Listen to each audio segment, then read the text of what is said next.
Hello everyone, आज हम बात करने वाले हैं महाराजा अग्रसेन कॉलेज के बारे में।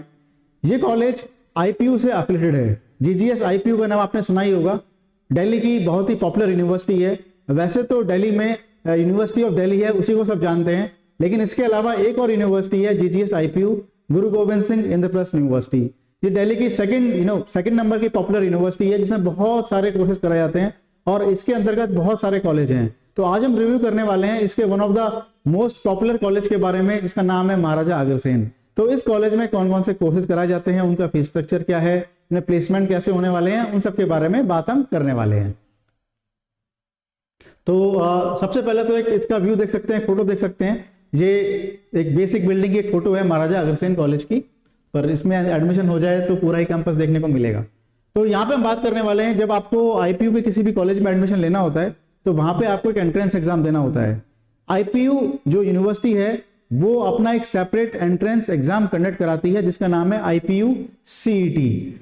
अब इसमें आप किसी भी कॉलेज में एडमिशन लेते हैं, जो भी कॉलेज आईपीयू से एफिलिएटेड है, अगर आप उसमें एडमिशन लेते हैं तो उसमें एक एडमिशन क्राइटेरिया है, उसमें एक रिजर्वेशन पॉलिसी है। वो रिजर्वेशन पॉलिसी ये कहती है कि 85% of the seats will be reserved for Delhi candidates, यानी कि 85% जो सीट्स होंगी वो आपकी दिल्ली स्टूडेंट्स के लिए रहेंगी और 15% जो सीट्स रहेंगी वो जो बाकी के स्टेट्स हैं, ऑल ओवर इंडिया के हैं, उनके लिए रिजर्व रहेंगी।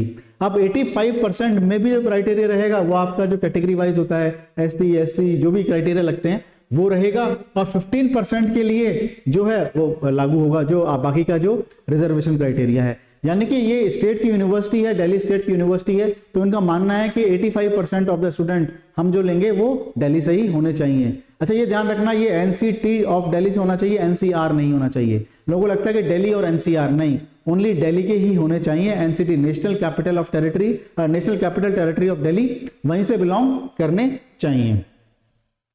और इसकी लोकेशन की अगर हम बात करते हैं, अब लोकेशन बहुत इंपॉर्टेंट रोल प्ले करती है यूजी कोर्सेज में। पीजी कोर्सेज में कॉलेज की लोकेशन इतना रोल प्ले नहीं करती है जितना यूजी में करती है, क्योंकि यूजी में आप कॉलेज के अलावा बहुत सारी एक्टिविटीज में पार्टिसिपेट करते हैं। जब कोई भी कॉलेज आप चूज करते हैं यूजी का, तो आपको ये ध्यान रखना चाहिए बहुत ही दूर सेक्लूडेड प्लेस में नहीं होना चाहिए। वहां आपका जो लिविंग कंडीशन होना चाहिए, बहुत सारे हैपनिंग प्लेसेस होने चाहिए। या यूजी में आप बहुत सारे स्किल्स भी अपनी एनहांस करते हैं, तो वहां पे बहुत सारे ऐसे सेंटर्स होने चाहिए जहां पे आप जा सकें। कोई कोचिंग इंस्टीट्यूट हुआ या कुछ ऐसा हुआ जहां पे आप जा सके और कॉलेज के साथ साथ और चीजों की भी पढ़ाई कर सकें या तैयारी कर सकें, कोई सर्टिफिकेशन प्रोग्राम कर सकें या कोई इंटर्नशिप कर सकें, वो सब चीजें अवेलेबल होनी चाहिए। क्योंकि यूजी में कॉलेज का जो टाइम रहता है वो बहुत कम रहता है, यानी कि कॉलेज के अलावा बहुत सारा जो टाइम होगा वो आप अदर एक्टिविटीज में स्पेंड करेंगे। पढ़ाई में जो टाइम, यानी कॉलेज का जो टाइम होगा वो कम होगा, तो उसमें कम स्पेंड करेंगे। तो यहाँ पे अगर लोकेशन की बात करें तो ये लोकेशन जो है इसकी, ये दिल्ली के रोहिणी सेक्टर 22 में लोकेटेड है, और जिसका नियरेस्ट स्टेशन है वो रिठाला मेट्रो स्टेशन है। ये रिठाला मेट्रो स्टेशन से करीब 5 किलोमीटर की दूरी पे है। तो जो स्टूडेंट होते हैं फर्स्ट ईयर वाले, वो तो कॉलेज के पास ही लेते हैं क्योंकि उन्हें कुछ पता नहीं होता है, क्योंकि वहां पे इतना हैपनिंग प्लेस नहीं है। लेकिन जब वो थोड़े टाइम पढ़ लेते हैं वहां पे, तो उनको रियलाइज होता है कि हमें थोड़ा सा हैपनिंग प्लेस के पास लेना चाहिए। तो रिठाला जो रोहिणी एरिया है वहां बहुत ही एक हैपनिंग प्लेस है, तो वो अपना पीजी जो है वो शिफ्ट कर देते हैं रोहिणी के आसपास। तो लोकेशन इसलिए बताई जा रही है कि आप अपना जो अकोमोडेशन है उसमें एडमिशन लेने के बाद भी डिसाइड कर सकेंगे कहाँ पे रखना है आपको। तो ये रिठाला मेट्रो स्टेशन के पास है जो अग्रसेन कॉलेज है।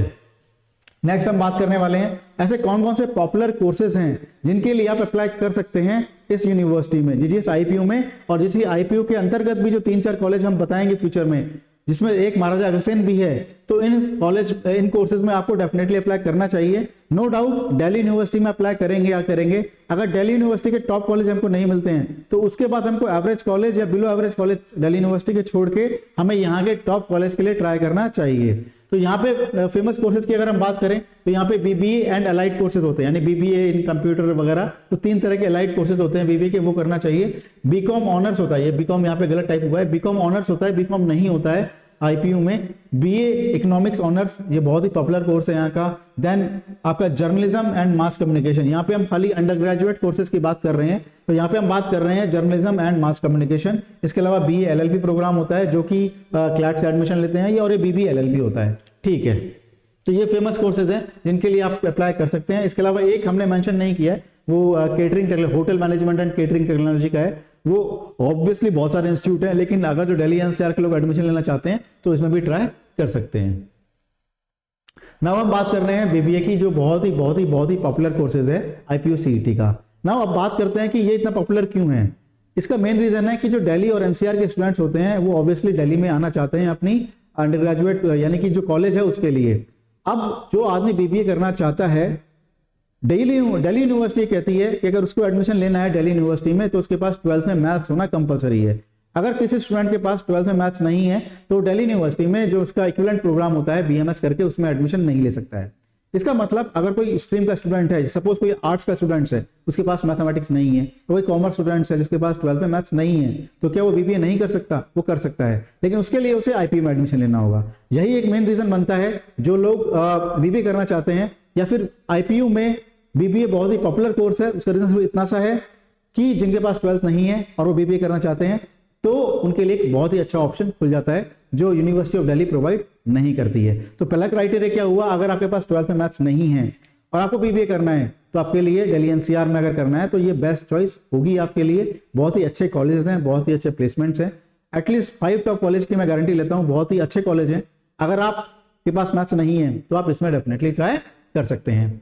तो यहाँ पे हम बात करते हैं बीबीए की, तो उसके लिए आपके पास एलिजिबिलिटी क्या है। तो पहले हम 12th की बात करें, जो कि बेसिक एलिजिबिलिटी है, वो हर किसी क्वालिफाई हो जाती है कि आपके पास 12th में 50% मार्क्स होने चाहिए, आपके पास इंग्लिश सब्जेक्ट पास होना चाहिए। ये बेसिक क्राइटेरिया ये हमने मेंशन किया क्योंकि वहाँ मेंशन है, लेकिन सबका पूरा हो जाता है।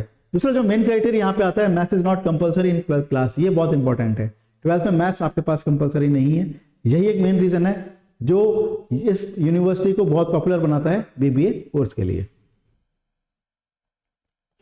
तो अगर हम एग्जाम पैटर्न की बात करें, क्योंकि यूजी का जब एडमिशन लेते हैं आप वेरियस कोर्सेज में तो हर किसी कोर्स के लिए सेपरेट एग्जाम होता है। इंद्रप्रस्थ यूनिवर्सिटी जो है वो हर कोर्स में एडमिशन के लिए सेपरेट एग्जाम कंडक्ट कराती है।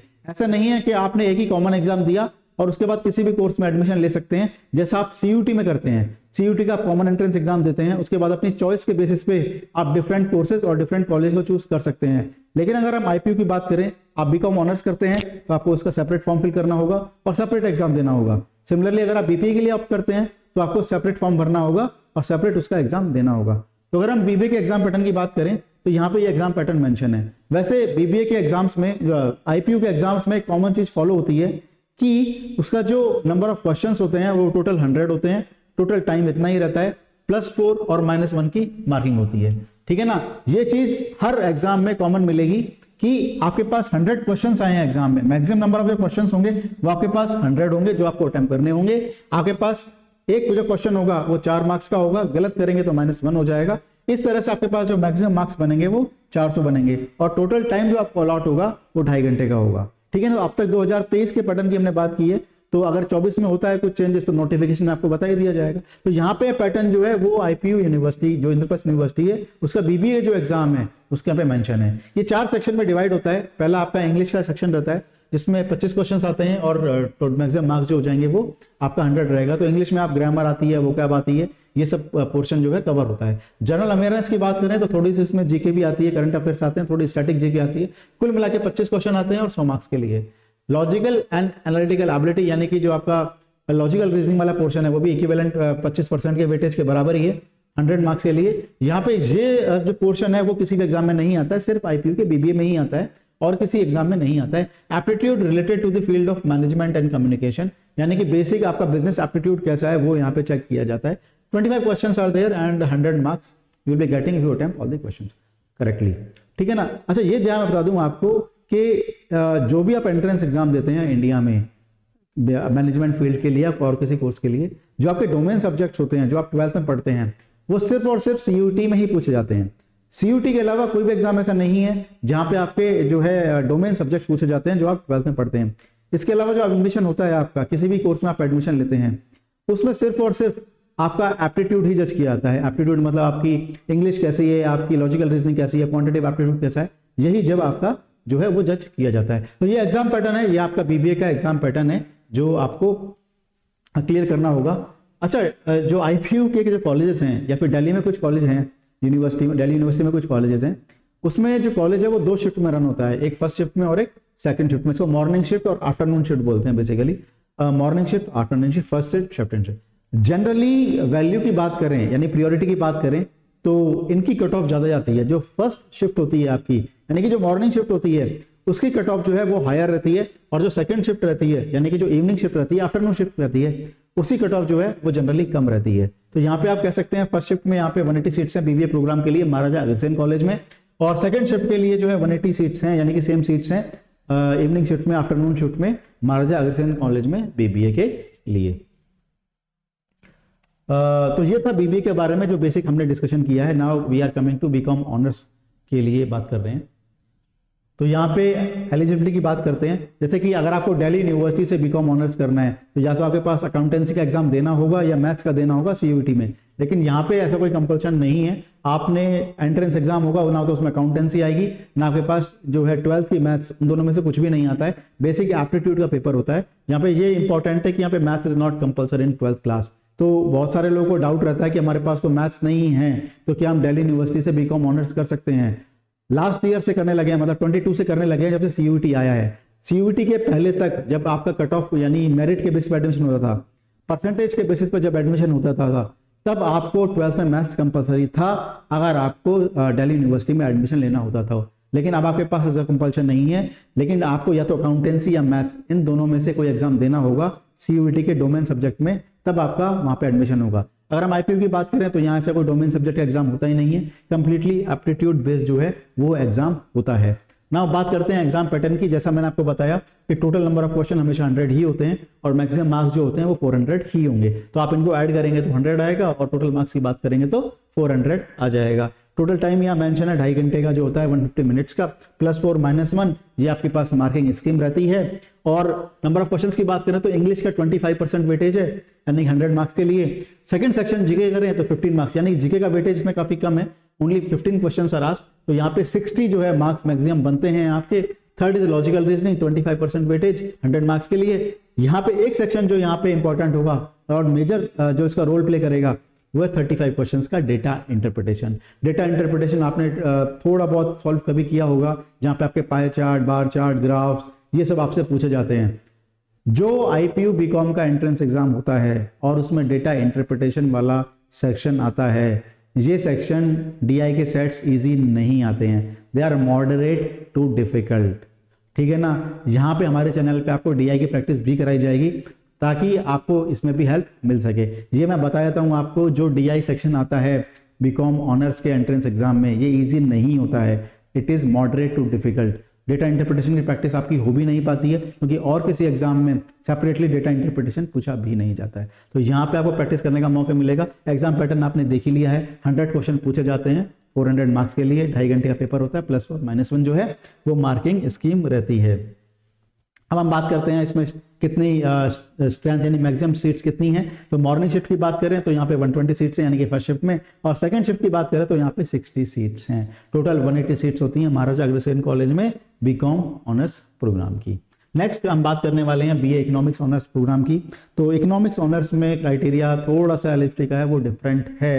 ये बहुत ही पॉपुलर कोर्स है इंद्रप्रस्थ यूनिवर्सिटी के, एटलीस्ट कुछ टॉप कॉलेज हैं जिसमें महाराजा अग्रसेन का नाम भी लिया जाता है। ये सेम ही रहेगा। यहाँ पे बात करें तो maths is compulsory in class 12th, यानी कि अगर आपके पास 12th में मैथ्स है तो ही आप एलिजिबल हैं इकोनॉमिक्स ऑनर्स के लिए। अच्छा ये बात मैं बता दूं, कुछ लोगों को डाउट रहता है जब से अप्लाइड मैथ्स आई है कि मेरे पास तो अप्लाइड मैथ्स है, मेरे पास कोर मैथ्स नहीं है, तो क्या मैं इकोनॉमिक्स ऑनर्स के लिए एलिजिबल हूँ। इसका कहीं पे नोटिफिकेशन नहीं है, लेकिन मैं बता देता हूँ, आपके पास है तो कोर मैथ्स है या अप्लाइड मैथ्स है, इससे कोई फर्क नहीं पड़ता है, आप इसके लिए एलिजिबल हैं। लेकिन आपका एग्जाम में ये वाली मैथ्स बहुत ही कम पोर्शन में आती है, ठीक है ना। एप्टीट्यूड का पोर्शन ज्यादा आता है, 12th के मैथ्स का पोर्शन इसके एंट्रेंस एग्जाम में कम आता है आईपीयू सीईटी की अगर हम बात करते हैं तो। 12th कंपलसरी है, चाहे आपके पास कोर मैथ्स हो या आपके पास अप्लाइड मैथ्स हो। नाउ अब बात करने वाले हैं हम यहाँ पे एग्जाम पैटर्न की। एग्जाम पैटर्न देखते हैं तो इंग्लिश के 20 क्वेश्चन आते हैं for 80 marks. Economics and stats का पोर्शन कवर करते हैं तो ये 40 मार्क्स आते हैं, 40 क्वेश्चंस आते हैं 160 के लिए। अच्छा इकोनॉमिक्स और स्टैट्स का ये बेसिक पोर्शन आता है, बहुत ही हाई फाई पोर्शन नहीं आएगा। आपने कुछ पोर्शन तो 9th और 10th में पढ़ लिया होगा, वो आएगा, कुछ आपका 11th और 12th का आएगा इकोनॉमिक्स और स्टैटिस्टिक्स का पोर्शन। 40 क्वेश्चन आते हैं आप 160 मार्क्स के लिए। मैथमेटिक्स में 40 क्वेश्चन आते हैं 160 मार्क्स के लिए। अब ये जो मैथमेटिक्स वाला पोर्शन है इसमें 11th 12th यानी इंटीग्रेशन डिफरेंशिएशन वगैरह जो पढ़ते हैं, मैट्रिक्स डिटर्मिनेंट पढ़ते हैं आप, वो सब पोर्शन तो आएगा ही आएगा। इसके अलावा क्वांटिटेटिव एप्टीट्यूड का पोर्शन भी आएगा। लगभग 50-50 जो है पोर्शन, ये कभी कभी होता है, कभी 60-40 हो जाता है, लेकिन मेरा मानना है आपको क्वांटिटेटिव एप्टीट्यूड और 11th-12th की मैथ्स, ये दोनों ही प्रिपरेशन होने चाहिए इस एग्जाम में अच्छा स्कोर करने के लिए। इकोनॉमिक्स एंड स्टैटिस्टिक्स की बात करूँ तो ये आपके पास पढ़ते ही हैं आप 12th में, 40 क्वेश्चन आते हैं आपके पास 160 मार्क्स के लिए, टोटल 100 क्वेश्चन 400 मार्क्स के लिए, +4 -1 is the marking scheme and 150 minutes, यानी कि 2.5 घंटे होंगे आपके पास, 2 hours 30 minutes इस पेपर को अटेम्प्ट करने के लिए। अगर हम नंबर ऑफ सीट्स की बात करें तो फर्स्ट शिफ्ट और second shift Maharaja Agrasen college में दोनों ही शिफ्ट्स के लिए बराबर सीट्स हैं। 60 सीट जो है वो आपके पास मॉर्निंग शिफ्ट में है यानी फर्स्ट शिफ्ट में, और 60 सीट जो है वो सेकंड शिफ्ट में है। नाउ बात करने वाले हैं हम BA journalism and mass communication की। ये भी एक बहुत ही पॉपुलर कोर्स है इंद्रप्रस्थ यूनिवर्सिटी में, क्योंकि नंबर ऑफ सीट्स की बात करेंगे दिल्ली यूनिवर्सिटी में तो बहुत ही कम सीट्स हैं, और एक कोर्स है जो बहुत ही इवॉल्विंग कोर्स है, बहुत ही एक नया एक स्कोप बनने वाला है इस कोर्स में, तो बहुत सारे लोग इस कोर्स के जा रहे हैं। आप दिल्ली यूनिवर्सिटी में लिमिटेड सीट्स हैं इस कोर्स के लिए, तो बहुत सारे लोग जो है आईपी यूनिवर्सिटी की तरफ रुख अपनाते हैं इस कोर्स में एडमिशन लेने के लिए, और महाराजा अग्रसेन का ये कोर्स है वो बहुत ही पॉपुलर कोर्स बनता है। नाउ अगर हम एग्जाम पैटर्न की बात करें यहाँ पे, उससे पहले eligibility maths is not compulsory, क्योंकि इस प्रोग्राम में लेने के लिए कोई जरूर नहीं है मैथ्स अच्छी हो आपकी, तो यहाँ पे 12th में जो है मैथ्स कंपलसरी नहीं है आपके पास इसमें एडमिशन लेने के लिए। और अब बात करते हैं एग्जाम पैटर्न की, तो एग्जाम पैटर्न में देखते हैं 25, 25, 25 एंड 25। भैया ये देखो इसमें मैथ्स बिल्कुल भी नहीं पूछी जाती है, यानी जो लोग मास कॉम के लिए ऑप्ट करना चाहते हैं उनको मैथ्स में डर लगता है, मैथ्स में वीक है, तो डरने वाली कोई बात नहीं है, क्योंकि आईपीयू सीईटी के एग्जाम में मैथ्स बिल्कुल भी नहीं पूछी जाती है। अगर आप मास कॉम यानी जो मास कॉम और जर्नलिज्म वाला प्रोग्राम है उसमें जाना चाहते हैं तो इंग्लिश के 25 क्वेश्चन, जीके के 25 क्वेश्चन, रीजनिंग के 25 क्वेश्चन, ये तो कॉमन है, बहुत सारे एग्जाम्स में आ ही रहे हैं। यहाँ पे एक सेक्शन जो ऐड किया गया है वो है मीडिया एप्टीट्यूड का, 25 क्वेश्चन्स फॉर 100 मार्क्स, यानी कि मीडिया एप्टीट्यूड का जो पोर्शन है उसमें आपसे पूछा जाता है कि ये न्यूज़पेपर जो है वो कब स्टार्ट हुआ था, ये न्यूज़पेपर कौन सी कंपनी रन करती है, ये न्यूज़ चैनल के एडिटर कौन है, इस न्यूज़पेपर के एडिटर कौन है, इस तरह से मीडिया का जो जनरल चीज़ है वो आपसे पूछी जाती है, मीडिया एप्टीट्यूड के बारे में पूछा जाता है। कुछ इसमें टेक्निकल चीज़ें भी पूछी जाती हैं जो मीडिया रिलेटेड इक्विपमेंट्स होते हैं उसके बारे में, तो बेसिक इसमें मीडिया एप्टीट्यूड पूछा जाता है। अगर आपको इस पेपर की तैयारी करनी है थोड़ा बहुत आपको मीडिया एप्टीट्यूड पढ़ना ही पड़ेगा। तो 25 क्वेश्चन आते हैं यहाँ पे 100 मार्क्स के लिए। नाउ अगर हम नंबर ऑफ सीट्स की बात करें महाराजा अग्रसेन कॉलेज में इस प्रोग्राम के लिए, तो यहाँ पे फर्स्ट शिफ्ट में 60 सीट्स हैं और सेकंड शिफ्ट में यहाँ पे 60 सीट्स, यानी नंबर ऑफ सीट्स हैं वो दोनों ही शिफ्ट में इक्वल हैं। नेक्स्ट प्रोग्राम की हम बात करने वाले हैं BA LLB and BBA LLB। ये BA LLB and BA LLB, यानी कि अगर आपको लॉ प्रोग्राम करना है, ये आपको पता ही होगा BA LLB और BB LLB ये 5 ईयर प्रोग्राम है। यहाँ BB LLB अगर आप करते हैं तो इस केस में आपको लॉ के साथ थोड़ी बहुत बिजनेस की नॉलेज भी प्रोवाइड होगी, और यहाँ पे करते हैं तो यहाँ पे बिजनेस नहीं होगा, ये आप BA के सब्जेक्ट्स पढ़ेंगे, हिस्ट्री, ज्योग्राफी, पॉलिटी, यहाँ इसे पढ़ेंगे, लेकिन इसके साथ साथ अगर आप बिजनेस के साथ मतलब बिजनेस की मतलब पढ़ाई करना चाहते हैं और साथ लॉ भी पढ़ना चाहते हैं तो ये प्रोग्राम आपके लिए सूटेबल बनता है। ना बात करने वाले हैं इसकी एलिजिबिलिटी की, तो 12th क्लास जो है वो आपके पास 50% से पास होनी चाहिए। टोटल सीट्स की हम बात करते हैं तो यहाँ पे आपके पास टोटल नंबर ऑफ सीट्स हैं 60 और 120, यानी BA LLB की सीट्स 120 हैं और BB LLB की 60 सीट्स है महाराजा अग्रसेन कॉलेज में। और एंट्रेंस एग्जाम जो है वो क्लैट है, यानी कि लॉ के लिए कोई सेपरेट एग्जाम कंडक्ट नहीं कराती है आईपीयू सीईटी। लॉ के लिए जो एडमिशन होता है, यानी लॉ में अगर आप एडमिशन लेना चाहते हैं तो उस केस में आपको क्लैट का ही एग्जाम देना होगा, क्लैट UG का एग्जाम देना होगा, जो अब दिसंबर में होने लगा है। पहले वो मई में हुआ करता था, अब वो दिसंबर में होने लगा है। तो यहाँ पे हम देख रहे हैं कि कौन से प्रोग्राम पॉपुलर है आईपीयू सीईटी में डिफरेंट कॉलेज में। तो यहाँ पे हम बात करने वाले हैं टोटल फी की, तो आपको आइडिया लग जाए कि फी जो है वो किस रेंज में होती है। ऑब्वियसली जब किसी कॉलेज में आप एडमिशन लेते हैं, किसी प्रोग्राम में एडमिशन लेते हैं, तो फी बहुत ही बड़ा एक रोल प्ले करती है। तो यहाँ पे आप फी स्ट्रक्चर देख सकते हैं, अंदाजा लगा सकते हैं कि इस प्रोग्राम में कितनी सीट्स है। जैसे इस बार की हम बात करें 2023 की बात करें, तो जिन लोगों ने कॉलेज में एडमिशन लिया था वो काउंसलिंग के बाद जब एडमिशन लेते हैं और अपना एडमिशन सिक्योर करना चाहते हैं तो उनको 60,000 जो है वो पार्ट एकेडमिक फी पे करनी पड़ती है। फॉर एग्जांपल काउंसलिंग प्रोसेस चालू है अभी और मुझे किसी पर्टिकुलर कॉलेज में एडमिशन लेना है, तो एडमिशन सिक्योर करने के लिए एक पार्ट पेमेंट आपको करना पड़ता है 60,000 का, जो कि रिफंडेबल होता है। तो सपोज यहाँ पे हम देखते हैं इकोनॉमिक्स ऑनर्स की जो फीस है इस कॉलेज में, महाराजा अग्रसेन कॉलेज में, अच्छा, ये IPU CET के डिफरेंट कॉलेज में डिफरेंट फी होती है। ऐसा नहीं है कोई कॉलेज ए है उसकी फीस और कॉलेज बी की फीस सेम रहेगी अगर वो IPU CET में सेम प्रोग्राम के लिए, नहीं, हर कॉलेज में जो है फी अलग अलग प्रोग्राम के लिए अलग अलग रहती है, इवन दो वो IPU CET के अंडर में ही आते हैं, उनके एफिलिएटेड हैं। तो यहाँ पे अगर हम बात करें BA इकोनॉमिक्स ऑनर्स की, तो यहाँ फर्स्ट ईयर की जो टोटल फी थी वो 1,35,000 थी, जिसमें से आप काउंसलिंग के बाद पे करते हैं तो 60,000। तो ये पार्ट पेमेंट जो रहता है आपका काउंसलिंग के बाद एडमिशन सिक्योर करने के लिए, तो उस केस में आपको वो अमाउंट सेम रहता है, लेकिन जो आपका ये टोटल फी है वो इस रेंज में आती है। सब प्रोग्राम की अलग है और सम प्रोग्राम की अलग कॉलेज में अलग अलग फीस होती है। इकोनॉमिक ऑनर्स की यहाँ बात करें तो 1,35,000 करोड़ फीस है। बीकॉम ऑनर्स की बात करें तो 1,35,000, BBA LLB की 1,43,400, BA LLB की 1,43,400, जर्नलिज्म एंड मास कॉम की बात करें तो 1,39,800, BBA की बात करें तो ये 1,39,800 और LLM की बात करें तो 1,39,000। ये ऑफिशियल उनकी वेबसाइट पे मेंशन है, तो एज इट इज स्क्रीनशॉट यहाँ पे लिया गया है ताकि आपको कोई भी कंफ्यूजन ना हो। तो ये एक इनकी वेबसाइट से प्लेसमेंट के बारे में बताया गया है कि कौन कौन सी कंपनीज आती हैं प्लेसमेंट के लिए, कितने students on an average place होते हैं। डिटेल के लिए आप इनकी वेबसाइट विजिट कर सकते हैं, जहाँ पे डिटेल में बताया गया है किस किस कंपनीज में कितना % प्लेसमेंट हुआ है, पैकेज वगैरह कितना गया है। तो बेसिक यहाँ पे ले गया है। जैसे यहाँ बताते हैं कि यहाँ पे जो BBA बैच है उसका जो प्लेसमेंट हुआ है 2023 बैच का, वो जो कंपनी प्लेस हुए हैं वो प्लैनेट स्पार्क है, और उसमें जो CTC ऑफर हुआ है उनको वो 6,50,000, यानी 6.5 लाख का उनका प्लेसमेंट लगा है ये सारे स्टूडेंट का कंपनीज प्लैनेट स्पार्क। तो ये आप आइडिया ले सकते हैं यहाँ से प्लेसमेंट के बारे में उनकी वेबसाइट विजिट करके। एक थोड़ा कैंपस का फील भी ले लेते हैं, कैंपस कैसा दिखता है, क्योंकि कैंपस को देख के हम जनरली इंक्लाइंड होते हैं उसमें एडमिशन लेने के लिए। हम जब भी कॉलेज में जाते हैं स्कूल के बाद तो हमारे मन में हमेशा ये इच्छा रहती है कि कॉलेज का कैंपस बहुत ही अच्छा होना चाहिए, पॉश लोकेशन में होना चाहिए, बहुत ही बड़ा होना चाहिए, इंफ्रास्ट्रक्चर बहुत अच्छा होना चाहिए। तो ये हमारी उम्मीद रहती है स्कूल के बाद, क्योंकि हम बहुत सारी मूवीज़ में कॉलेज लाइफ के बारे में मन में एक धारणा बना लेते हैं, कॉलेज लाइफ ऐसी होती है ऐसी होती है, तो हम रियल लाइफ में भी उसे हमेशा सच करना चाहते हैं। तो ये कैंपस का एक आइडिया ले सकते हैं। ये एक ऑडिटोरियम, कैंपस तो बहुत बड़ा है इसका, लेकिन ये ऑडिटोरियम के बाहर की एक फ़ोटो है कि ऑडिटोरियम इसका कैसा दिखता है।